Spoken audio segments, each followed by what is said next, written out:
জয় হরি বল। মতুয়া কল্যাণ পরিষদ কর্তৃক আয়োজিত সাপ্তাহিক মতুয়া টকশোতে আপনাকে স্বাগতম জানাই। বরাবরই আমরা যে আলোচনা অনুষ্ঠানটা করে থাকি আলোচক নিয়ে, সেই আলোচক বিশিষ্ট আলোচক থেকে সরে এসে আজকে আপনাদের সামনে একটা ভিন্ন বিষয় নিয়ে আলোচনা করতে আগ্রহী এবং তারই ধারাবাহিকতায় আমাদের সাথে আজকে যুক্ত হয়েছে মতুয়া কল্যাণ পরিষদের অন্যতম একজন মডারেটর, পাশাপাশি নিয়মিত দর্শক শ্রোতাও বলতে পারেন, এবং মতুয়া ধর্মকে প্রতিষ্ঠিত করার জন্য যিনি তার জীবনের কর্মজীবনের পাশাপাশি ব্যক্তি জীবনের সর্বোচ্চ সময় ত্যাগ করে থাকেন বা ত্যাগ করে কার্যক্রম চালিয়ে যাচ্ছেন। আপনাদের অনেকেরই পরিচিত মুখ মতো অখিল বিশ্বাস মহোদয়। তিনি কর্মময় জীবনের শেষ প্রান্তে পৌঁছেছেন প্রায় বলা যায়। পেশাগত দিক দিয়ে তিনি একজন ইন্সপেক্টরশিপ, ভারতের রেলওয়ে সেক্টরের একজন ইন্সপেক্টর হিসেবে কর্মরত আছেন। পাশাপাশি মতুয়া ধর্ম নিয়ে তিনি গবেষণা করে থাকেন। প্রতিটা মুহূর্তে কর্মজীবনের ফাঁকে একেবারেই বিন্দুমাত্র সময় যখনই পান তিনি এই মতুয়া ধর্ম নিয়েই নিজেকে নিয়োজিত করেন। আজকে ওনার কাছ থেকে আমরা শুনবো আমাদের আসলে এই মতুয়া কল্যাণ পরিষদের দীর্ঘদিনের যে এপিসোডগুলো চলমান এবং শেষ করছি তারই একটা সামারি, এবং পাশাপাশি আমাদের আদর্শ উদ্দেশ্য সম্পর্কে তার কাছ থেকে আমরা শুনবো। পাশাপাশি উনি ওনার নিজস্ব অভিমত আমাদের সামনে ব্যক্ত করবেন। আমি সরাসরি চলে যাব আজকের আলোচকের কাছে।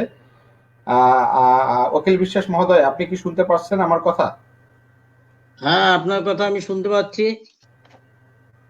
আমি একদম শুনতে পাচ্ছি। আমি ল্যাপটপের কানেকশনটা দেখছি একটু। ঠিক আছে, হ্যাঁ বলুন। আমরা আপনার আমি কাছ থেকে আমাদের দীর্ঘদিনের যে এপিসোড গুলো শেষ করছি তারই একটা সামারি আমরা দর্শকদের সামনে তুলে ধরতে চাচ্ছি, এবং আপনি আপনার নিজস্ব অভিমত ব্যক্ত করবেন। এবং আমাদের যে মতুয়া কল্যাণ পরিষদ এই সংগঠনটি দীর্ঘদিন যাবৎ যে অনুষ্ঠানটি পরিচালনা করে যাচ্ছে তার একটা সামারি আপনি তুলে ধরবেন। আচ্ছা, জয় হরি বল, জয় হরি গুরুচাঁদ। প্রথমেই আমি শুভেচ্ছা জানাই ভাতৃপ্রতিম তাপস বসু মহাশয়কে। সেই সঙ্গে আজকে আমি এই লাইভ অনুষ্ঠানে আমার জীবনের প্রথম আমি এরকম কোনো এপিসোডে কিছু কথা বলার চেষ্টা করছি। আমি যে বিষয়টা নিয়ে আমার মননে ভাবনায় সমাজ ভাবনায় মধ্যে সতত কাজ করে, সেই মনের তাগিদে জীবন বোধের তাগিদে প্রত্যেকটা মানুষ তার জীবনের কিছু মানে খোঁজে, জীবনের উদ্দেশ্য খোঁজে, জীবনের সার্থকতা খোঁজে। এই সমাজের একজন মানুষ হিসাবে আমার যে ধারণাটা যেটুকু যেভাবে এসছে, আমার বয়োবৃদ্ধির সাথে সাথে এই সমাজ জীবনকে কেন্দ্র করে, ব্যক্তি জীবনকে কেন্দ্র করে সামাজিক প্রেক্ষাপটে আমার অবস্থান কোথায়, আমি কোথায় দাঁড়িয়ে আছি, একজন মানুষ হিসাবে সমাজের কোন স্তরে আমি আছি, সেই বিষয়গুলো যখন বোঝার চেষ্টা করি, সেইগুলো যখন ভাবার চেষ্টা করি, তখন একটা বিষয়ের সাথে সম্পর্কিত হই। মানুষ তার পরিমণ্ডলে, তার জীবন ভাবনায়, তার বোধের কাছে প্রথম তার যে অবস্থানে সে থাকে, যে পরিমণ্ডলে যে থাকে, যে পরিচয়ে যে সমাজে থাকে, সেই সমাজ ভাবনার সঙ্গে সঙ্গে তার চিন্তা ভাবনা কাজ করে। এইভাবে যখন আমি দেখি, তাপসবাবু আমার কথা কি শোনা যাচ্ছে? হ্যালো তাপসবাবু, আমার কথা কি শোনা যাচ্ছে? হ্যালো তাপসবাবু, কি আমার কথা শোনা যাচ্ছে? হ্যাঁ, শুনতে পাচ্ছি।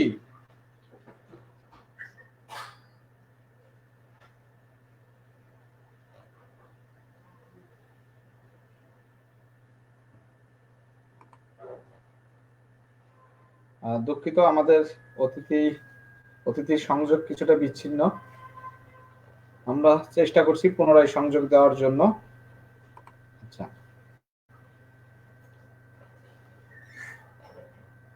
আপনি আপনি মিউট আছেন, আনমিউট করেন। দাদা আপনি মিউট আছেন, আনমিউট করেন। দাদা আপনার শব্দ শোনা যাচ্ছে না, আপনি মিউটে আছেন, আনমিউট করেন।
আমাদের অতিথি আমাদের সাথে আবার পুনরায় যুক্ত হওয়ার জন্য চেষ্টা চালিয়ে যাচ্ছেন, খুব শীঘ্রই আমাদের সাথে যুক্ত হবেন।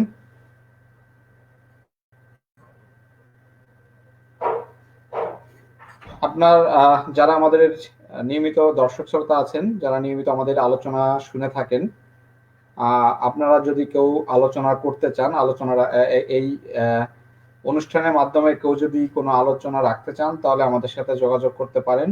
আমরা আপনাদের বা আপনার বক্তব্যকে তুলে ধরার চেষ্টা করব এবং সমগ্র মতুয়া জাতিকে জানানোর চেষ্টা করব। আমরা চেষ্টা করছি আপনাদের বক্তব্যটা তুলে ধরার এবং মানুষকে জানানোর। আমাদের সাথে আমাদের হ্যালো। যুক্ত হয়েছেন। হ্যাঁ, আপনি শুনতে পাচ্ছেন? হ্যাঁ, আমি একদম শুনতে পাচ্ছি। হ্যাঁ, তো আপনি কথা বলেন। এটা শোনা যাচ্ছে? হ্যাঁ, হ্যাঁ। তো আমি যখন এই মতুয়া কল্যাণ পরিষদ থেকে এইরকম একটা উদ্যোগ দেখতে পেলাম এবং সেই উদ্যোগের যে বিষয়বস্তু, সেই বিষয়বস্তু সম্পর্কে যখন আমার সামনে এলো, মতুয়া ধর্ম এবং দর্শন নিয়ে যে আলোচনা, অর্থাৎ মতুয়া ধর্ম ধর্ম কিনা, মতুয়া দর্শন একটা দর্শন কিনা, তো এখানে যারা আলোচনা করছেন অনেক গুণী মানুষ, এই সমাজের জ্ঞানী মানুষ, এই সমাজের যারা ইন্টেলেকচুয়াল, তারা সেই আলোচনায় অংশগ্রহণ করেছেন। তাহলে আমি যে সমাজের মানুষ, যে সমাজের হয়ে এই ভাবনাটা আমাকে ভাবতে হচ্ছে যে মতুয়া ধর্ম আমার ধর্ম কিনা, মতুয়া ধর্ম মানুষের ধর্ম কিনা, যে ধর্মকে কেন্দ্র করে আজকে পৃথিবীতে যে সমস্ত টানাপোড়েনগুলো চলছে, মানুষের সমাজ তৈরি করার ক্ষেত্রে ধর্মের যে ভূমিকা, সেই বিষয় নিয়ে আলোচনা হচ্ছে মতুয়া তত্ত্ব নিয়ে। এখানে যারা আলোচনা করেছেন, বিশেষ বিশেষ মানুষ এখানে এসছেন। মাননীয় স্বপন কুমার বিশ্বাস, যিনি একজন একাধারে লেখক, ঐতিহাসিক এবং তার সমাজ ভাবনা, দলিত বহুজন সমাজের সঙ্গে তার ভাবনার যে যোগ, তার যে চেতনা আজকে একটা অন্য মাত্রা যোগ করেছে। ঠিক তেমনি বাংলাদেশ থেকে অনেকেই কথা বলেছেন, যেমন মাননীয় ডাক্তার সুধাংশু শেখর মালাকার আলোচনা করেছেন, আমাদের মুকুল কুমার বৈরাগ্য আলোচনা করেছেন।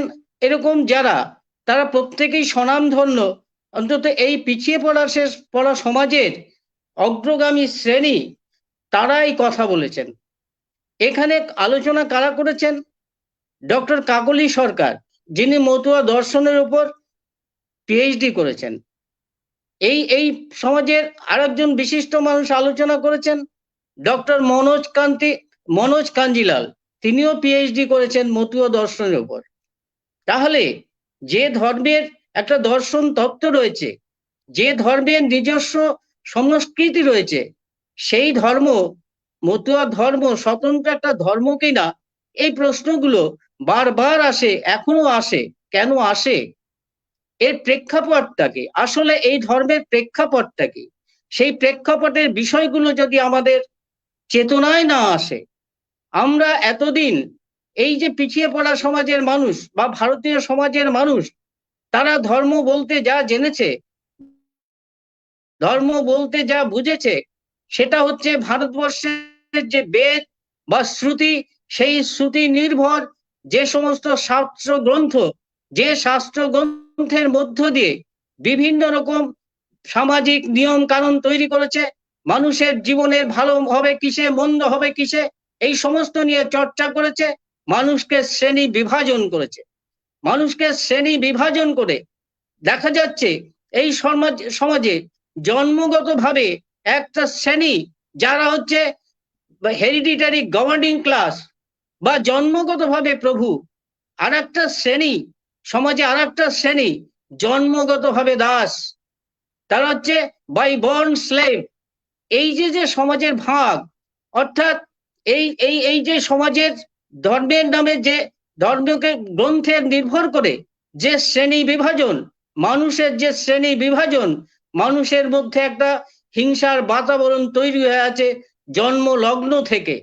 ব্রাহ্মণ, ক্ষত্রিয়, বৈশ্য, শূদ্র ইত্যাদি ইত্যাদি নানান বর্ণে, অর্থাৎ এই যে ন্যাচারালি একটা মানুষ জন্মাবার পর থেকেই তার অবস্থান ঠিক করে দেওয়া, সে কে সবার উপরে, কে মাঝখানে, কে নিচে, কে কাকে হিংসা করবে, কে কাকে ছোট মনে করবে, কে কাকে বড় মনে করবে, সব বিধানগুলো সেখান থেকে তৈরি হয়ে আছে। এবার যদি আমরা আমাদের যে আকর গ্রন্থ হরির লীলামৃত, সেই হরির লীলামৃতের মধ্যে থেকে অনেকটা আলোচনা করে তুলে আনছেন যে হরির লীলামৃতের যে সমস্ত সংযোজন আছে, যে সমস্ত শাস্ত্র গ্রন্থের উল্লেখ রয়েছে, যে সমস্ত অবতারত্বের কথা রয়েছে, সেই হরিলীলামৃতের মধ্যে এই সত্যটাও নিহিত রয়েছে যে তুলনামূলক একটা আলোচনার পরিষদ তৈরি করা আছে। অর্থাৎ পৃথিবীর কনিষ্ঠতম ধর্ম মত হিসাবে যদি মতুয়া ধর্মকে আমি দেখি, তাহলে সেই মতুয়া ধর্মকে প্রতিষ্ঠা দিতে হলে আমাকে সারা পৃথিবীর ইতিহাসটাকে একটু ভালো করে জানতে হবে। ঊনবিংশ শতাব্দী নবজাগরণের যে কথা আমরা শুনি, কিন্তু আমরা যদি দেখি অষ্টবিংশ শতাব্দীর নবজাগরণ, সারা ইউরোপের যে জাগরণ, সারা পৃথিবীর যে জাগরণ, ওয়ার অফ ইন্ডিপেন্ডেন্স, যদি আমরা দেখি আমেরিকান রেভলিউশন, যদি আমরা দেখি ফ্রেঞ্চ রেভলিউশন, যদি আমরা দেখি পৃথিবীর তাবর যে সমস্ত দার্শনিক কুল, যারা দর্শন ভাবনার জন্ম দিয়েছে, যারা রাষ্ট্র ধর্মের জন্ম দিয়েছে, রাষ্ট্র চেতনার জন্ম দিয়েছে, মানুষের জীবন নিয়ে যারা কথা বলেছে, মানুষের ক্লাসিফিকেশন করেছে, সমাজ কিভাবে গঠিত হবে, রাষ্ট্র কিভাবে নির্মিত হবে, কিভাবে জনকল্যাণকর রাষ্ট্র তৈরি হবে, এই বিষয়গুলো আমরা সেখান থেকে পাই। ফলে মতুয়া ধর্ম আলোচনা করতে গেলে যেখানে history of religion, history of philosophy, এই দুটো ধারণারই প্রয়োজন আছে। কোন সমাজের মানুষ এই ভাবনাগুলো আজকে ভাবছে? যে সমাজের মানুষের কাছে হরিচাঁদ ঠাকুর যখন এসেছিলেন, একটা অন্ধকার জায়গা, এই সমাজের মানুষ পতিত হয়েছিল। ব্রাহ্মণ, ক্ষত্রিয়, বৈশ্য, শূদ্র, এই যে চারটি বর্ণের মানুষ ভারতবর্ষে ধর্মশাস্ত্র স্বীকৃত, এর বাইরে যে বিপুল বহুজন, যারা এই চার বর্ণের মধ্যেও পড়েনি, আজকে যারা গীতা পড়তে শিখছেন, গীতাকে যারা শ্রেষ্ঠ গ্রন্থ মনে করছেন, তারা কি একবার ভেবে দেখেছেন যে চতুর্বর্ণের কথা ওই গীতায় বলা আছে, সেই চতুর্বর্ণের মধ্যে আপনি নেই? সেই চতুর্বর্ণের বাইরের মানুষ আপনি, কোন গ্রহের মানুষ আপনি? সেই কথাগুলো আজকে মূল্যায়ন করতে হবে। ইতিহাস চাপা পড়ে যায়, ইতিহাস মাটি চাপা পড়ে, ইতিহাস পাথর চাপা পড়ে, কিন্তু সেই ইতিহাস আবার মাথা তুলে দাঁড়ায়, সেই ইতিহাস আবার পুনর্নির্মিত হয়। মাত্র 1922 সালে যে সিন্ধু সভ্যতা আবিষ্কার হয়েছে, হরপ্পা মহেঞ্জোদারো আবিষ্কার হয়েছে, আবিষ্কার হওয়ার পরে ভারতবর্ষের মানচিত্রে এবার আরো দেখা যাচ্ছে আর নতুন তথ্য, যেখান থেকে জানা যায় যে না, এই যে বর্বর রাজ্যরা ভারতবর্ষে আক্রমণ করে ভারতবর্ষে যখন দখল করে, তার আগে সুউন্নত সভ্যতা ছিল। সেই সভ্যতার যারা মানুষ, সেই সভ্যতার যারা মানুষ, মূল নিবাসী মানুষ, সেই মানুষের জীবন উন্নত ছিল। পৃথিবীর যে আদিম সভ্যতা, যে সভ্যতা প্রথম পৃথিবীতে গড়ে উঠেছিল, সেই তাদের মধ্যে অন্যতম হরপ্পা মহেঞ্জোদারো, এই সেদিন আবিষ্কার হয়েছে 1974 সালে মেহেরগড় সভ্যতা। তাহলে প্রোটো হিস্ট্রি, প্রি হিস্ট্রি, সেটা হিস্ট্রি অফ ইন্ডিয়া থেকে প্রায় বাদ ছিল। তাহলে নতুন চেতনার জন্ম হয়, ইতিহাস পুনর্লিখিত হয়। তাহলে যদি সেই তেমনি করে অষ্টাদশ শতাব্দী দেখি, এক সময় যখন সমাজ এইভাবে চালিত হচ্ছিল, রাজা প্রভু এবং তাদের পুরোহিত শ্রেণী তারা সাধারণ মানুষকে বোঝাতো রাজা হচ্ছে ঈশ্বরের দূত, তার বিধান হচ্ছে সর্বশ্রেষ্ঠ বিধান, একমাত্র বিধান, তার বিধান লঙ্ঘন করা যায় না। যে দার্শনিকদের জন্ম হয়েছিল সেই সময়, যে Aristotle, Edmund Burke, Leo Tolstoy, Immanuel Kant, আরো অনেক দার্শনিকের জন্ম হয়েছিল, তারা বোঝালেন না, রাজা ঈশ্বরের দাস নয়, মানুষের অধিকার সমান। সেই ফরাসি বিপ্লবের থেকে আমরা শুনতে পাই, স্বাধীনতার কথা শুনতে পাই, সাম্যের কথা শুনতে পাই, ভ্রাতৃত্বের কথা শুনতে পাই, যে বোধ গড়ে ওঠে গোটা ইউরোপ জুড়ে, যে আলোড়ন তৈরি হয়, যে জাগরণ তৈরি হয়, তারই ফলশ্রুতি হিসাবে যদি আমরা ঊনবিংশ শতাব্দীতে আসি, ঊনবিংশ শতাব্দীতে হরিচাঁদ ঠাকুর যখন এসছেন, 1812 সালে জন্মগ্রহণ করেছেন, ঠিক সেই সময় যদি আমরা দেখি এই সময়কালের মধ্যে আর কারা কারা জন্মগ্রহণ করেছেন, 1818 সালে কার্ল মার্কস জন্মগ্রহণ করেছেন। এইভাবে পৃথিবীর কিছু পরিবর্তন লক্ষ্য করা গেছে, সমাজের পরিবর্তন লক্ষ্য করা গেছে। সেই সমাজের পরিবর্তন কিসের পরিবর্তন? মানুষের অধিকারের পরিবর্তন, মানুষের চেতনার পরিবর্তন। সারা পৃথিবীর ইতিহাসে শ্রেণী সংগ্রামের মধ্য দিয়ে মানুষ তার অধিকার আদায় করেছে, মানুষ তার অধিকার প্রতিষ্ঠা করেছে। আসলে পৃথিবীতে দুটো শ্রেণী হয়, মানুষের মধ্যে দুটো শ্রেণী থাকে, একটা হচ্ছে শোষক শ্রেণী, আর একটা হচ্ছে শোষিত শ্রেণী, একটা হচ্ছে ধনিক শ্রেণী, আর একটা হচ্ছে বঞ্চিত শ্রেণী। তাছাড়া মানুষের কোনো জাত হতে পারে না, নারী পুরুষ আলাদা হতে পারে না। অথচ ভারতবর্ষে আমরা যে সমাজে জন্মগ্রহণ করেছি, সেই সমাজের শ্রেণী হাজার রকম শ্রেণী। আজকে ভারতবর্ষের ব্যবস্থাটা যদি জানতে পারি, আমাদের অবাক লাগে। ভারতবর্ষের অবস্থা কোথায় আছি আমরা? মাত্র 25,000 সাবকাস্ট, মাত্র 3,000 জাত, একটা সমাজের মানুষ। এত তার পরিচয় কেন হলো? আর সেই পরিচয়ের মূলে যে ধর্ম দিয়ে আমাদেরকে অন্ধ করে রেখেছিল, সেই অন্ধকার থেকে দূরীভূত করলেন হরিচাঁদ ঠাকুর, ধর্মের নতুন সংজ্ঞা দিলেন। এবং ধর্মের নতুন সংজ্ঞা এসে আমরা কি পেলাম? এই যে অস্পৃশ্য চণ্ডাল, এই চণ্ডালরা অস্পৃশ্য, তারা কারা ঘোষণা করেছে? এই শ্রেণীতে আমরা যেখানে, তারা শ্রেণী থেকে ব্রাত্য হয়েছে, অর্থাৎ মূল নিবাসী ভারতবর্ষের মানুষ, তারা যখন বিতাড়িত হয়েছে, যারা বশ্যতা স্বীকার করেছে, দাসত্ব স্বীকার করেছে, আর যারা করেনি, এই দুয়ের মধ্যে ব্যবধান ঘটে গেছে অনেক বিস্তর, দূর দূরান্তে তারা চলে গেছে, তাদের শিক্ষা দীক্ষা থেকে দূরে চলে গেছে। সেই জনগোষ্ঠীর মানুষের মধ্যে হরিচাঁদ ঠাকুর একটা নতুন বার্তা দেওয়ার চেষ্টা করলেন, নতুন পথ উন্মোচন করলেন। সেই পথের নাম মতুয়া মতবাদ। মতুয়া ধর্ম মানুষের ধর্ম। কিভাবে প্রতিষ্ঠা পেল, কি তার এফেক্ট হলো? যদি আমরা দেখি 1812 সাল, সেই সময়ে দাঁড়িয়ে এই সমাজের কোনো মানুষের শিক্ষার কোনো অধিকার ছিল না। ধর্ম তো দূরের কথা, ওই ব্রাহ্মণের ছায়া মারানো যেত না। এই সমস্ত কথা আমরা অনেকবার শুনেছি। আমরা শুনেছি যে কিভাবে এই সমাজের উন্নতি ঘটেছিল, কিভাবে গুরুচাঁদ ঠাকুর শিক্ষার আলো সমাজে পৌঁছে দিয়েছিল। কিভাবে আমরা দেখতে পাই যে 1880 সাল থেকে গুরুচাঁদ ঠাকুর যখন হরিচাঁদ ঠাকুরের চেতনায় যখন উদ্বুদ্ধ হয়েছেন, হরিচাঁদ ঠাকুরের যে অসমাপ্ত কাজ, সেই অসমাপ্ত কাজকে তিনি সমাপ্তির পথে নিয়ে যাওয়ার জন্য শিক্ষা বিস্তারের পরিকল্পনা গ্রহণ করলেন। 1880 সালে যে শিক্ষা বিস্তারের পরিকল্পনা, সেই পরিকল্পনার মধ্য দিয়ে একে একে যে শিক্ষার সমস্ত স্তর উন্নীত হয়েছে, ধীরে ধীরে যখন গ্রাজুয়েট হয়েছে, তাদের জন্য চাকরির ব্যবস্থা করেছেন। কিভাবে করেছেন? 1882 সালে শুধুমাত্র শিক্ষা নয়, শিক্ষার সাথে সাথে যে রাজনৈতিক অবস্থা ভারতবর্ষে পরিবর্তন হলো। ভারতবর্ষে কোনো কালে গণতান্ত্রিক ব্যবস্থা ছিল না। ইংল্যান্ডের শাসনে ভারতবর্ষে গণতান্ত্রিক যে ব্যবস্থাপনা গড়ে ওঠার সুযোগ করে দিল। লর্ড রিপন যখন ভারতবর্ষে এলো, ভারতবর্ষে এসে তিনি এই যে local self government, district, tehsil, sub division, এইগুলো নির্বাচনের ব্যবস্থা করলেন। সেই নির্বাচনে গ্রামের মানুষ প্রথম এই সমস্ত শ্রেণীর মানুষ অংশগ্রহণের সুযোগ পেল। কিন্তু সেই সমাজ, এই সমাজের বিপুল বহুজন মানুষের প্রতিনিধিত্ব করার জন্য যে শিক্ষা, সেই শিক্ষা তখনও ছিল না। সেইভাবে আমরা দেখি ভারতবর্ষে রাষ্ট্র গঠনের ক্ষেত্রে গুরুচাঁদ ঠাকুরের যে ভূমিকা, ভারতবর্ষের নতুন রাষ্ট্রের উদ্ভব ঘটছে, একটা গণতান্ত্রিক রাষ্ট্রের উদ্ভব ঘটছে, গণতান্ত্রিক চেতনার উদ্ভব ঘটছে।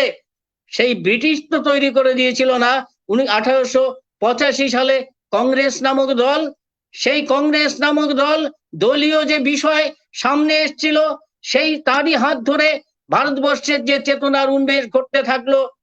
আমরা দেখি 1906 সালে মুসলিম লীগ তৈরি হলো, 1906 সালে জনসংঘ তৈরি হলো, আর 1906 সালে ওরাকান্দি থেকে দাবি উঠলো যে আমার অধিকার চাই, আমার রাজশক্তি চাই, আমার আমার ছেলেরা শিক্ষা পেয়েছে, আমরা শিক্ষিত হয়েছি, এবার আমাদের চাকরি চাই। চাকরির জন্য 1907 সালে সেই আইন পাশ হলো, proportional representation of communities in public employment act 1997।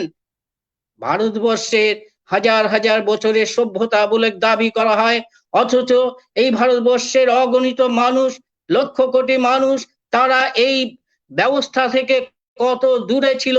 সামান্য এই সময়কার ইতিহাস দেখলে আমাদের চোখ খুলে যাওয়া উচিত। 1919 সালে প্রথম যে আইন শাসন ব্যবস্থার যে পতন শুরু হয়, কাউন্সিল অ্যাক্ট তৈরি হয়, সেই প্রথম কাউন্সিল অ্যাক্টটি মুসলমানদের স্বতন্ত্র ইলেকট্রেট বা স্বতন্ত্র ভোটাধিকার দিয়ে দেওয়া হয়। আর গুরুচাঁদ ঠাকুরের লড়াই কি ছিল সেই সময়? গুরুচাঁদ ঠাকুরের লড়াই কি ছিল সেই সময়? গুরুচাঁদ ঠাকুরের লড়াই ছিল যে আমরা হিন্দু নই, আমাদের আলাদা ভাবে গণনা করো, আমাদের আলাদা সত্তা, আমরা হিন্দুর কোনো কিছুর মধ্যে পড়ি না, আমরা চতুর্বর্ণের মধ্যে পড়ি না, আমরা ব্রাহ্মণ নই, ক্ষত্র নই, বৈশ্য নই, শূদ্র নই। আমরা কারা? শুধুমাত্র নমশূদ্র নয়, শুধুমাত্র নমশূদ্রের জন্য তিনি লড়াই করেননি। সেই সময়ে তিনি তৈরি করেছিল all India depressed class association. Dalit বহুজনের কথা তিনি বলেছেন, নমশূদ্র কুলে জন্ম হয়েছে আমার, তবু বলি নহি আমি নমর একার। এই যে দ্রোলা, মালো, তাঁতি, কামার, কুম্ভকার, সকলের কথা বলেছেন, এবং সেই সকলকে নিয়ে তিনি বলেছেন জাতি মান, জাতি প্রাণ, জাতি মোর ভগবান। এই কথা তখন বলেছেন, একটা শ্রেণীর জন্য বলেছেন। ভারতবর্ষে যে জাত ব্যবস্থা, সেই জাত ব্যবস্থার পাশাপাশি এই জাত ব্যবস্থা উপড়ে ফেলার জন্য সেদিন তিনি আওয়াজ তুলেছিলেন, একটা শ্রেণীর জন্ম দিয়েছিলেন, দলিত শ্রেণী। সেদিন দলিত বহুজন শ্রেণীর যে আওয়াজ তুলেছিলেন, এবং সেই কণ্ঠস্বর কোথায় গিয়ে পৌঁছেছিল আমরা যা দেখতে পাই। 1911 সালে ব্রিটিশ সরকার যখন জনগণনা করে, সেই জনগণনায় বিপুল বহুজন মানুষকে হিন্দু তালিকার বাইরে নিয়ে যায়, অহিন্দু হিসাবে স্বীকৃত হয়। চলতে থাকে লড়াই ভারতবর্ষে। একদিকে হিন্দুত্ব গ্রুপ হিন্দু করে তারা বাঁচিয়ে তুলতে চাইছিল, আর একদিকে মুসলমানরা, তারাও সংখ্যা ভারী, তারাও আওয়াজ তুলছিল। আর মাঝখান থেকে এই যে বিপুল বহুজন, তাদের আওয়াজ সেই সময় উঠিয়েছিল এই গুরুচাঁদ ঠাকুর। এবং তারই ফলশ্রুতিতে আমরা দেখতে পাই 1917 সালে all India depressed class association তৈরি হয়। 1919 সালে তৈরি হয় দ্বিতীয় ভারত শাসন আইন। অর্থাৎ 1909 সালের পরে 1919 সালে দ্বিতীয় ভারত শাসন আইন তৈরি হয়। সেই আইনের ফলে সেখানে যে মেমোরান্ডাম প্লেস করা হয়, মুকুন্দ বিহারী মল্লিক 1914 সালে যিনি গ্রাজুয়েট হন, যিনি কলকাতা ইউনিভার্সিটিতে ব্যারিস্টারি মানে কলকাতা পালি ভাষার অধ্যাপক হন, যিনি কলকাতা হাইকোর্টে যিনি ব্যারিস্টারি করেন, সেই মুকুন্দ বিহারী মল্লিক এই সমাজের প্রতিনিধিত্ব করছেন, দাবি করছেন যে আমাদের সমান অধিকার চাই, আমাদের সংখ্যা অনুপাতে আমাদের অধিকার চাই। এই যে ভারতবর্ষের দলিত বহুজন, এরা যত সংখ্যায় অনুপাতে এদের সমস্ত কিছুতে অংশীদারিত্ব দিতে হবে, স্বতন্ত্র ভোটাধিকার দিতে হবে, রিপ্রেজেন্টেশন প্রতিনিধিত্বের সমানুপাতিক অধিকার দিতে হবে। সেই লড়াই চলতে চলতে 1928 সালে যখন সাইমন কমিশন আসলো, সেই সাইমন কমিশনের কাছে এই দাবি করলেন। এই সময়কালে পরিবর্তনটা কি হলো? শুধু কি এই দাবি, এই অধিকারের দাবি থাকলো, না ধর্মের যদি চেহারাটা দেখি, ভারতবর্ষের ভারতীয় উপমহাদেশের চেহারা তখন অন্য মাত্রায় পৌঁছে গেছিল। এদেশের কোন ঐতিহাসিকটা লেখেনি। 1922 সাল দক্ষিণ ভারতে পেরিয়ারের নাম অনেকেই শুনেছেন। পেরিয়ার রামস্বামী নাইক্কার ওখান থেকে হুঙ্কার দিয়েছিলেন, কি বলেছিলেন তার জীবনের অভিজ্ঞতা দিয়ে। তিনি দলিত শ্রেণীর মানুষ ছিলেন না, কিন্তু মর্মে মর্মে বুঝিয়েছিলেন, তার বুদ্ধি বৃত্তি দিয়ে বুঝেছিলেন যদি এই সমাজকে মুক্ত করতে হয়, এই ব্যবস্থাকে যদি ভাঙতে হয়, এই ব্যবস্থার এই পত্তন যারা করেছে সেই ব্রাহ্মণ হচ্ছে, এই ব্রাহ্মণ কুল এই সমাজকে সর্বনাশের পথে নিয়ে যাচ্ছে। সেই জন্য তিনি আওয়াজ তুলেছেন, পথে যেতে যেতে যদি একটা সাপ এবং ব্রাহ্মণকে দেখো, আগে ব্রাহ্মণকে মারবে, তারপরে সাপকে মারবে। কেন? ব্রাহ্মণ হচ্ছে সাপের চেয়েও ভয়ঙ্কর, সাপের চেয়েও ভয়ঙ্কর। সাপকে না মেরে আগে ব্রাহ্মণকে মারবে। আর সেই সময় আওয়াজ তুলছেন পাঞ্জাব থেকে মাঙ্গুরাম আওয়াজ তুলছেন, আধ্যাত্মিক মহামন্ডল, আমরা হিন্দু নই। এই জাতপাত ব্যবস্থার মধ্যে মানুষের যে অস্পৃশ্যতা, এই অস্পৃশ্যতা, অমানবিকতা, একে বরদাস্ত করা যায় না। গদ্রি বাবা মাঙ্গুরামের নাম ভারতবর্ষের ইতিহাসে অনেকেই শুনে থাকবেন, যিনি গদর পার্টির প্রতিষ্ঠাতা, যিনি একটা বিপ্লবী পার্টির সঙ্গে যুক্ত হয়েছিলেন ভারতবর্ষকে ব্রিটিশ তাড়ানোর জন্য, এবং সেই ব্রিটিশের হাতে ধরা পড়ে তার যখন ফাঁসি হয়ে যায়, কোন ক্রমে পা দিয়ে বিদেশে চলে যায়। বিদেশের মাটিতে তিনি যখন চলে যান, তার উপলব্ধি হয়, তার অন্তরাত্মা অন্য কিছু বলে ওঠে যে আমি কোন দেশের মুক্তি চাইছি, এই দেশের মুক্তি আমার কি হবে? আমি তো এই জাত ব্যবস্থায়, আমি তো নিষ্পেষিত, এখানে তো আমার অধিকার নেই। তাহলে এই জাত ব্যবস্থা যদি আমি নির্মূল করতে না পারি, তাহলে ভারতবর্ষের এই সমাজে মানুষের মর্যাদা আমি পেতে পারি না। ব্রিটিশ তো ছাড়। ঠিক যে কথা আমরা দেখতে পাই স্বদেশী আন্দোলনের নামে, ব্রিটিশ স্বদেশী আন্দোলনের নামে এই ব্রাহ্মণ বেনিয়া এবং মানে মহাত্মা গান্ধীর দল যখন ঘোষণা করছে স্বদেশী আন্দোলন, ডাক দিয়েছে, জড়ো হওয়ার সবাইকে ব্রিটিশের বিরুদ্ধে খেপিয়ে তুলছেন।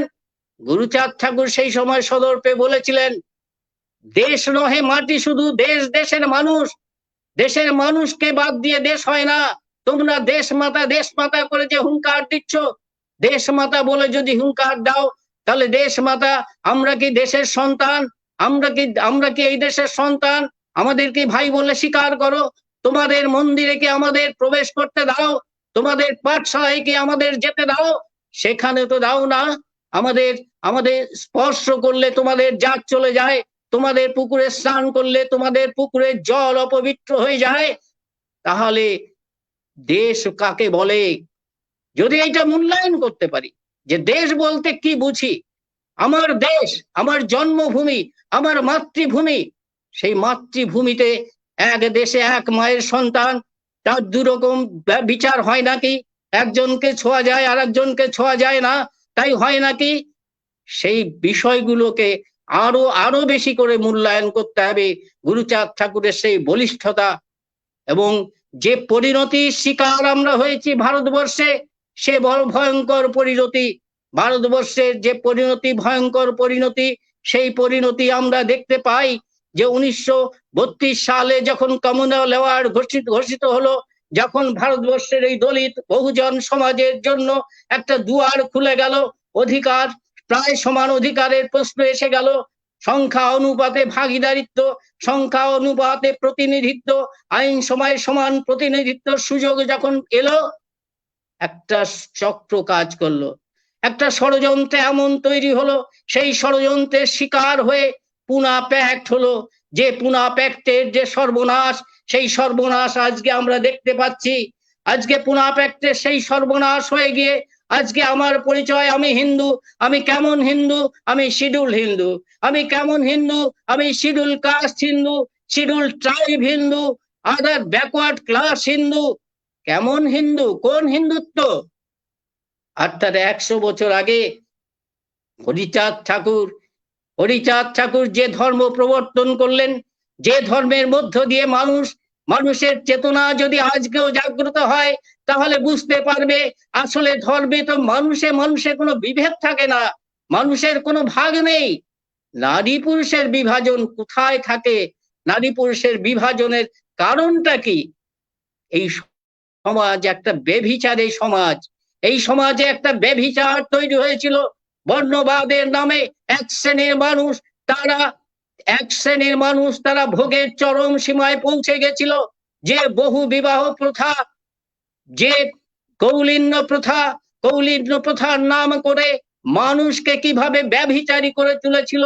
50, 60, 100টা করে বিয়ে করে তারা তাদের কৌলিন্যকে গৌরব বৃদ্ধি করছিল। বড় ভয়ঙ্কর ইতিহাস। এই 100 বছর 150 বছরের ইতিহাসটাকে আমাদের চর্চা করতে হবে। মতুয়া ধর্ম দর্শনকে বুঝতে হলে হরিলীলামৃতর পাতায় যে তত্ত্ব নিহিত আছে তাকে তুলে আনতে গেলে আমার সমাজের যে চেতনা সম্পন্ন মানুষ, তাদের কাছে আমি আহ্বান করব যে এই ঐতিহাসিক ইতিহাসের পর্যালোচনা, ইতিহাস নির্মাণ করতে হয়। কারো ইতিহাস কেউ তৈরি করে দেয় না। শোষিত শ্রেণীর মানুষ, দলিত শ্রেণীর মানুষ, তার প্রতিষ্ঠা কেউ করে দেয় না। পৃথিবীর ইতিহাস সেই সাক্ষ্য দেয়। 1818 সালে জন্মেছিলেন কার্ল মার্কস। তিনি একজন দার্শনিক, তিনি একজন সমাজ দার্শনিক। তিনি 1848 সালে একটি ম্যানিফেস্টো তৈরি করেছিলেন। সেই কমিউনিস্ট ম্যানিফেস্টো সারা পৃথিবীর একটা আমূল পরিবর্তনের জোয়ার এনে দিয়েছিল। তার ফলে আমরা দেখি সমাজে বিপ্লব ঘটেছে, রাশিয়ায় বিপ্লব ঘটেছে, কিউবায় বিপ্লব ঘটেছে, চীনে বিপ্লব ঘটেছে। বিপ্লব মানে কি? বিপ্লব তো আর কিছু নয়। বিপ্লব তো হচ্ছে এই পুরনো খাঁচাটাকে পাল্টে নতুন খাঁচা তৈরি করা, নতুন একটা ব্যবস্থা তৈরি করা, সমান ব্যবস্থা তৈরি করা, সাম্যের ব্যবস্থা তৈরি করা, সমাজ কাঠামোকে পিরামিড থেকে গুড়িয়ে দিয়ে সমান ব্যবস্থা তৈরি করে দেওয়া। এই সমাজে এখনো মুষ্টিমেয় মানুষ তারা শাসন চালায়, তারা শোষণ চালায়, তারা ধর্মটাকে হাতিয়ার করে যে সমস্ত শব্দগুলো উচ্চারণ করে, যে সমস্ত প্রেমের কথা তারা বলে, তার অন্তরালে থাকে বিষ, তার অন্তরালে থাকে একটা ঘৃণা। সেই ঘৃণা টের পাওয়া যায় এই সমাজের মানুষের জীবনধারাকে দেখলে, এই সমাজের মানুষের শ্রেণী বিভাজন দেখলে। একজন ব্রাহ্মণ হয়ে জন্মালে তো সে অপরাধ করে না। একজন ব্রাহ্মণ হয়ে জন্মে সে যদি মানুষ হয়, সে যদি সত্যটাকে বুঝতে পারে, সে তো তার ওই ব্যবস্থাটাকে সে মানে না, সে পইতে পড়ে না, সে পইতে পড়বে না, সে যজ্ঞ করবে না, সে মন্ত্র উচ্চারণ করে সে বুঝতে পারে যখন যে স্বর্গ অন্য কোথাও নেই। এই গীতাটাকে সে যখন বুঝতে পারে, অনেক ব্রাহ্মণ সেই গীতাটাকে মানে না। অথচ এই পিছিয়ে পড়া সমাজের মানুষ তাকে গীতার টোপ দিয়ে তাকে মোহগ্রস্ত করে রাখা হয়। গীতা রহস্য, মাননীয় স্বপন কুমার বিশ্বাস লিখেছেন গীতা রহস্য। একবার পড়ে দেখবেন যে গীতায় কি কথা বলা হয়েছে, গীতাটাকে যে কোথায় প্রেম আছে, গীতার মধ্যে কোথায় মানবতা আছে, কোথায় প্রেমের তত্ত্ব আছে একবার খুঁজে দেখুন। কোথায় স্বর্গ আছে, কোথায় নরক আছে। ওই শ্রীকৃষ্ণের মুখ দিয়ে বলানো হয়েছে যে আত্মা, তাকে আগুনে পোড়ানো যায় না, জলে ভিজানো যায় না, অগ্নি তাকে স্পর্শ করে না, যে কোনো ভাবেই বিনাশ হয় না। তাহলে মা বাবা মরে যাওয়ার পরে তাকে স্বর্গে পাঠানোর জন্য এত আয়োজন কিসের? এই আয়োজন যারা করছেন, একজন পুরোহিত নামক একজন ব্যক্তি, তিনি কিছু শব্দ, কিছু কিছু সংস্কৃত শব্দ তিনি বলছেন, যার উদ্দেশ্যে বলছেন, যিনি বলছেন তিনি তার অর্থ বোঝেন না, আর তার বিনিময়ে তাকে একটা বড় রকমের পারিশ্রমিক ভক্তি সহযোগে দিতে হচ্ছে। এই নিচু বর্ণের মানুষ, এই অস্পৃশ্য সমাজের মানুষ সেই পুরোহিতকে যখন দক্ষিণা দেয়, সেই দক্ষিণা হাতে হাতে দেয় না, সেই দক্ষিণা পাশে রাখতে হয়, সে গঙ্গা জল ছিটিয়ে তাকে গ্রহণ করে। কোথায় আছি আমরা? আছে আপনার আশেপাশে অনেক সৎসঙ্গের মানুষ আছে, দেখবেন সৎসঙ্গ আনন্দ বাজার, প্রেমের বাজার, প্রেমের বন্যা। গুরুদেবের যে আশীর্বাদ পেলে সবাই ধন্য হয়ে যায়, কিন্তু জেনে রাখবেন সেখানে যে মন্ত্র আপনাকে শেখাবে তার প্রথম মন্ত্র হচ্ছে বিপ্র শ্রেষ্ঠ। বিপ্র কারো হাতে খাবে না, বিপ্র কারো ছোঁয়া খাবে না। আপনি 1000 টাকা, লক্ষ টাকা দিয়ে যদি আপনি ইষ্টবৃত্তি করেন, আপনি অস্পৃশ্য সমাজের মানুষ হলে আপনার হাতের ছোঁয়া সে খাবে না। আর আপনাকে কি শেখাবে? আপনি মেয়ে হলে আপনাকে কি শিখাবে? স্বামী তোমার দেবতা। পুরুষের ধর্ম কি? পুরুষ বহুগামী। পুরুষের মধ্যে বহুগামিতা থাকতে পারে, পুরুষ বহুগামী, সে 5টা বিয়ে করতে পারে। সে গুরুদেব নিজের জীবন দিয়ে যা করেছেন সেই শিক্ষাই তিনি দিয়ে থাকেন। আর মা, তুমি মেয়ে, তোমার স্বামী ভগবান, তোমার স্বামী দেবতা, তুমি বাধা দিও না। এই যে মনুসংহিতা, মনুস্মৃতির যে চর্চা আজও হচ্ছে, ভিন্ন মাত্রায় হচ্ছে, গুরুবাদের মধ্য দিয়ে হচ্ছে। আর হরিচাঁদ ঠাকুর সেখানে কি বলেছেন? লয় দ্বিজ নারী ব্রহ্মচারী, প্রত্যেককেই বিয়ে করতে হবে, প্রত্যেককেই সংসার করতে হবে। সংসার ছেড়ে পালানো মানে জীবন ধর্ম থেকে সরে যাওয়া। মানুষের জীবনের যে সার্থকতা, সেই সার্থকতাকে বিসর্জন দিয়ে এই সমাজকে ভারসাম্যহীন করে তোলার কোনো অর্থ হয় না। সমাজ, প্রকৃতি একটা নিয়মে আপন গতিতে চলে। নারী পুরুষ সৃষ্টি হয়, নারী সৃষ্টি হয় প্রায় সমানুপাতিক হারে। ভারতবর্ষে যত ছেলে আছে তার চেয়ে মেয়ের সংখ্যা এখনো কম। অথচ মেয়ে বিয়ে দিতে গেলে মেয়ের বাপের চিন্তা শেষ থাকে না যে মেয়ের বিয়ে হবে কি করে। মেয়ের বিয়ে আটকাতে গেলে কি চাই? পণ চাই, দহেজ চাই, টাকা চাই, গাড়ি চাই, বাড়ি চাই। কেন এই ব্যবস্থাটা থাকে? কেন? সমস্যাটা কোথায়? ছেলে পাওয়া যায় না। ছেলে কোন ছেলে হতে হবে? সেই বর্ণের হতে হবে, সেই গোত্রের হতে হবে, সেই কাস্টের হতে হবে।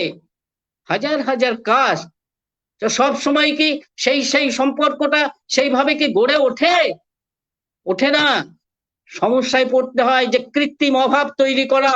আর এই কৃত্রিম অভাব তৈরি করে অসংখ্য মেয়ে আজও ভারতবর্ষে, অন্তত আমি ভারতবর্ষের কথা বলতে পারি, তাদের বিয়ের বয়স পেরিয়ে যাচ্ছে, বাপের ক্ষমতা নেই, কত টাকা সে দেবে? টাকা জোগাড় করতে না পারলে আজ ওই দেশে মেয়ের বিয়ে হয় না। আর আমরা কি দেখছি?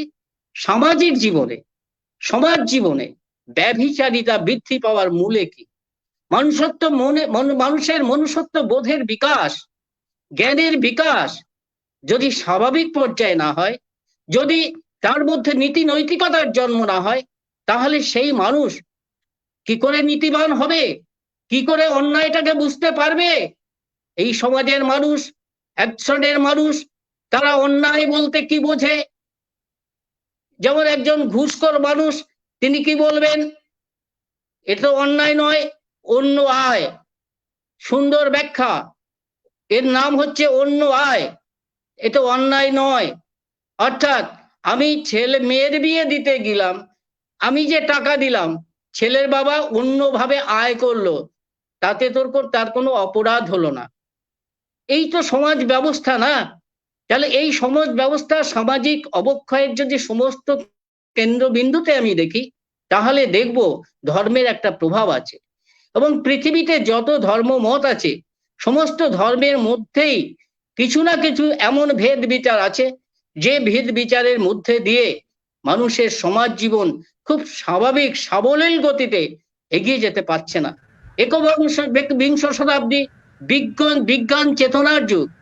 এই বিজ্ঞান দাদা চেতনার যুগে, হ্যাঁ, দাদা আমি আমি আর এক আপনি মিনিটে শেষ করবো, আচ্ছা আমি আচ্ছা 1 মিনিটে শেষ করবো। তো এই বিজ্ঞান চেতনার যুগে আমরা কোথায় থাকতে চাই? আজকে মতুয়ারা যখন বলছে না পুরোহিতের দরকার নেই, আমার ব্রাহ্মণ পুরোহিত দিয়ে আমাকে বিয়ে করতে হবে না, ব্রাহ্মণ পুরোহিত দিয়ে আমার শ্রাদ্ধ করতে হবে না, তখন কি বলছেন? সংস্কার, এটা সংস্কার। আরে সংস্কার তো ছিল, সেই সংস্কারের দিনে তো আজকে নেই। আজকে তো আমরা গরু দিয়ে নাঙল দিয়ে হাল চাষ করি না, আজকে তো যন্ত্র দিয়ে চলছে। আজকে মানুষ অনেক কাজ করে না, যন্ত্রের সাহায্যে করে। অনেক কিছু বর্জন করেছি, অথচ বর্জন করতে পারি সেই আবর্জনা, বর্জন করতে পারিনি সেই কুআচার, সেই কুসংস্কার, যার জন্য সমাজকে এই জায়গায় থাকতে হচ্ছে। তাই এই কনফিডেন্ট যদি মতুয়া, যারা জ্ঞানী, যারা বুদ্ধিমান, যারা লিখছেন, যারা দর্শন চর্চা করছেন, যারা ইতিহাস পড়ছেন, তাদেরকে আজকে এই ভাবনায় আসতে হবে। মতুয়া ধর্ম শুধুমাত্র নমশূদ্রের ধর্ম নয়, মতুয়া ধর্ম শুধুমাত্র দলিতের ধর্ম নয়, মতুয়া ধর্ম সমগ্র বিশ্ব মানবতার ধর্ম।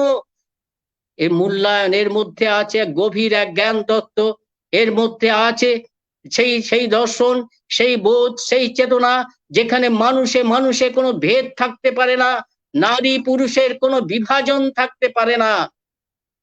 কিন্তু দুঃখের হলো সত্যি, আজকে এই মতুয়া সমাজের মধ্যে এমন কিছু বিষয় রয়েছে, যে বিষয়গুলো আজকে মতুয়া সমাজকে সামনের দিকে এগিয়ে দিতে যাচ্ছে না, এগিয়ে নিয়ে যেতে পারছে না।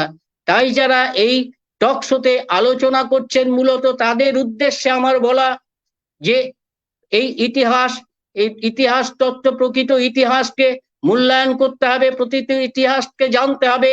চণ্ডালের ইতিহাস, বীরত্বের ইতিহাস, ভারতবর্ষে চণ্ডাল ছিল, তার বহু প্রমাণ আছে, ঐতিহাসিক প্রমাণ আছে। মন গড়া 70,000 বছরের আগের গল্পে চলে যাবেন না। ভারতবর্ষের ইতিহাস, ভারতবর্ষের মধ্যে থাকুন। আমার অতীত পরিচয় কোনো কোনো খারাপ পরিচয় ছিল না। মূল নিবাসী মানুষ হিসাবে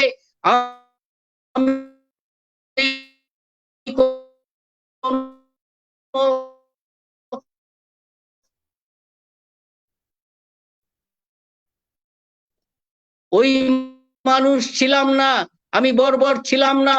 বড়কে আমাকে আমাকে শেষ করে দিয়েছে। আজকে এই যে শেষ করে কি করে দিতে পারে একটা রাষ্ট্রশক্তি, একটা রাষ্ট্রশক্তি কি ব্যবস্থা করতে পারে? ব্রাহ্মণ বেনিয়া ব্রিটিশ সেদিন যে ব্যবস্থা করলো, আজকে তার খেসারত লক্ষ কোটি কি নাগরিক না? প্রশ্নগুলো বারবার উঠে আসছে।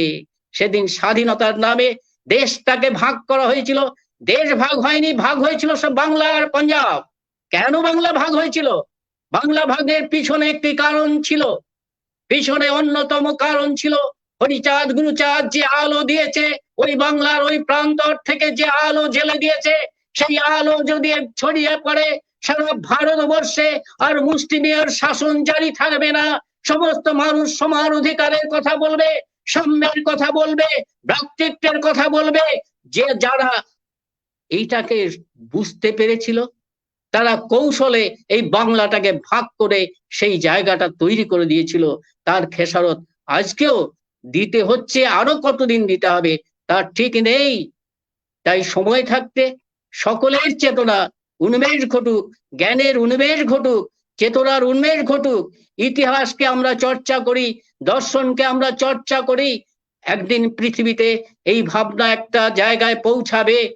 আজকে প্রশ্নটা হচ্ছে মতুয়া ধর্ম কি tribal religion, indigenous religion, world religion?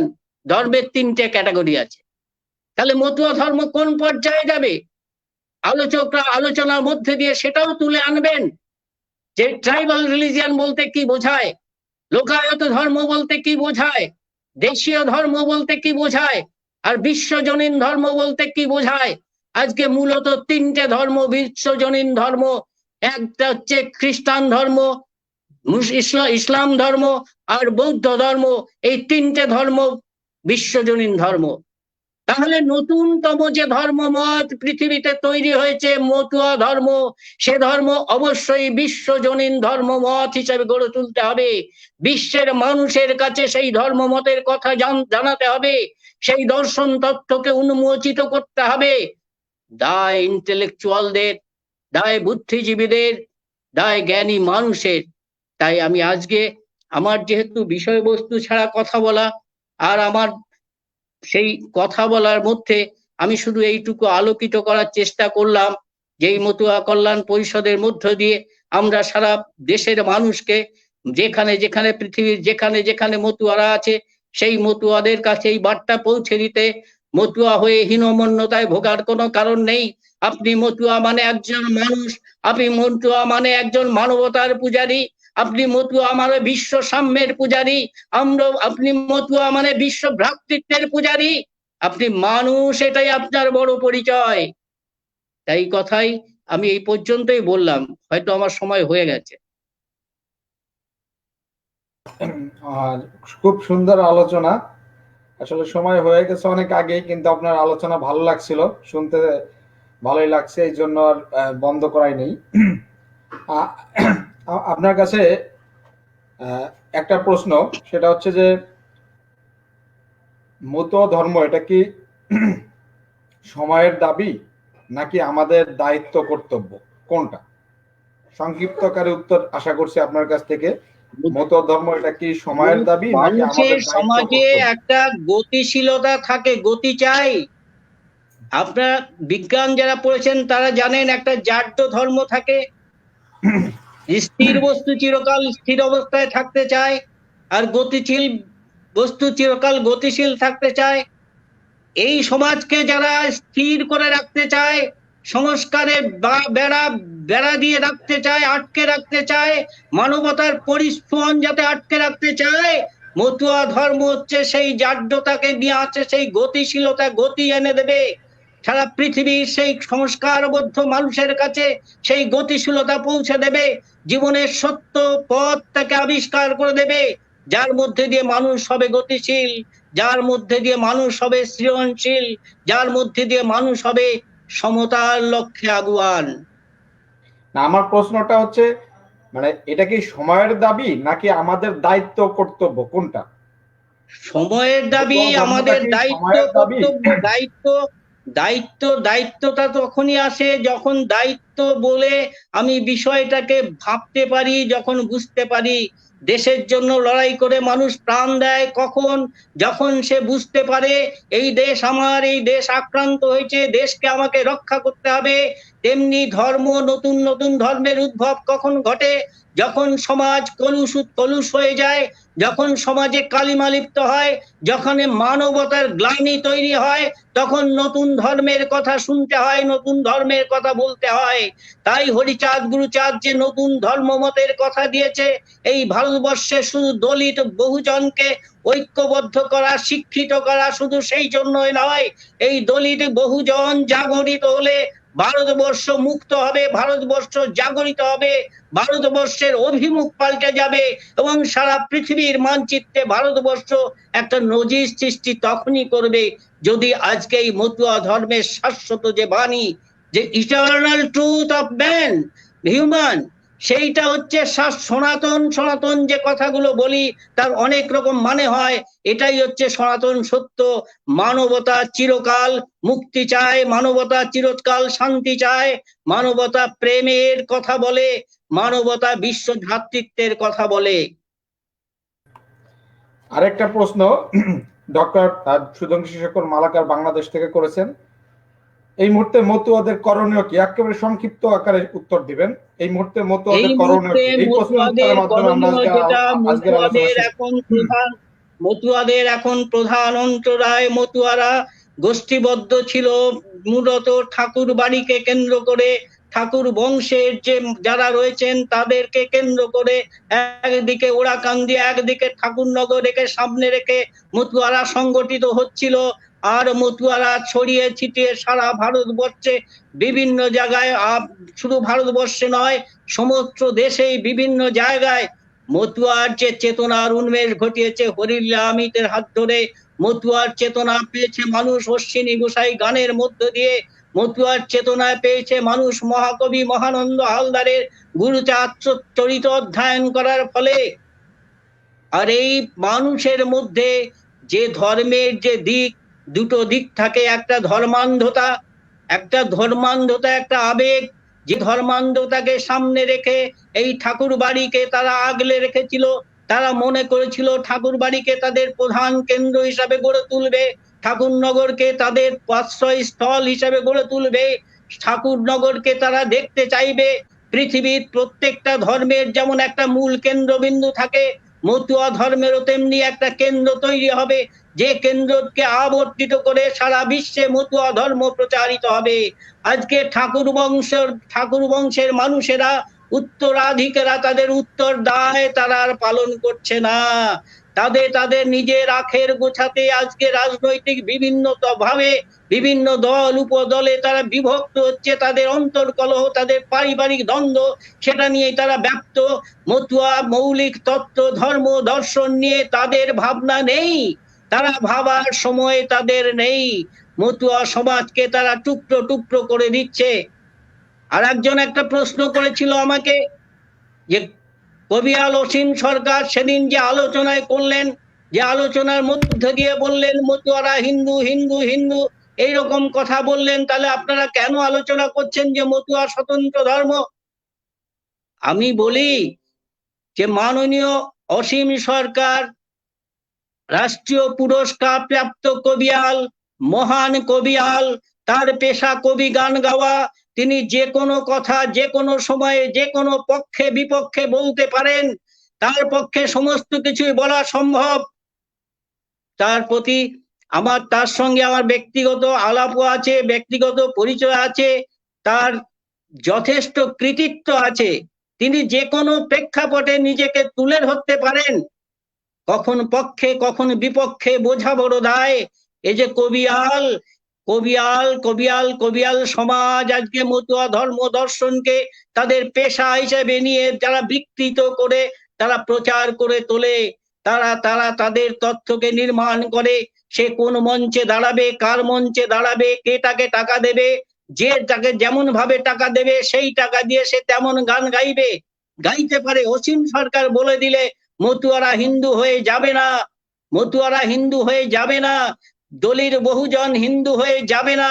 1911 সালের যে ইতিহাস, সেই ইতিহাস 1911 সাল থেকে যারা শিক্ষিত হয়েছিল অহিন্দু বলে 1932 সাল পর্যন্ত তারা সেই স্বীকৃত অবস্থায় ছিল, কিন্তু আজকেও আমরা সেই গ্লানি বয়ে চলতে হচ্ছে।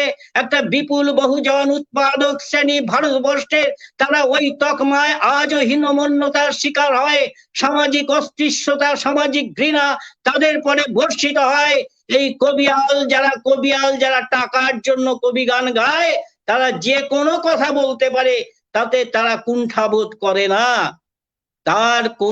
তার মহত্বকে খর্ব করার জন্য আমার কথা বলা নয়, চারণ কবি হিসাবে তার কৃতিত্বকে ছোট করার জন্য আমার কথা বলা নয়, ব্যক্তি জীবনের নিয়ে আমার কথা বলার নয়। কিন্তু যখন একটা সমাজকে অন্যভাবে নির্দেশিত করে, যখন একটা সমাজকে অন্যভাবে বিশেষিত করে, সেই সমাজের অবস্থাটা কি হয় এই মূল্যায়ন যদি না করে।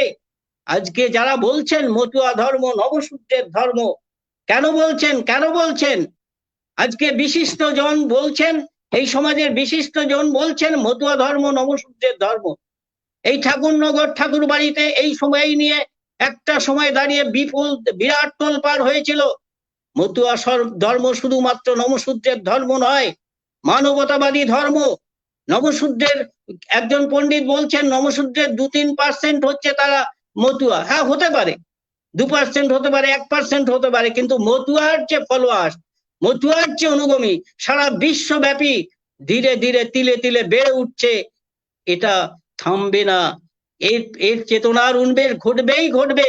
সত্যকে আগুন চাপা দিয়ে ছাই চাপা দিয়ে আগুনকে যেমন চাপা দিয়ে রাখা যায় না, সত্যকে কোনো কিছুতেই চেপে রেখে দেওয়া যায় না।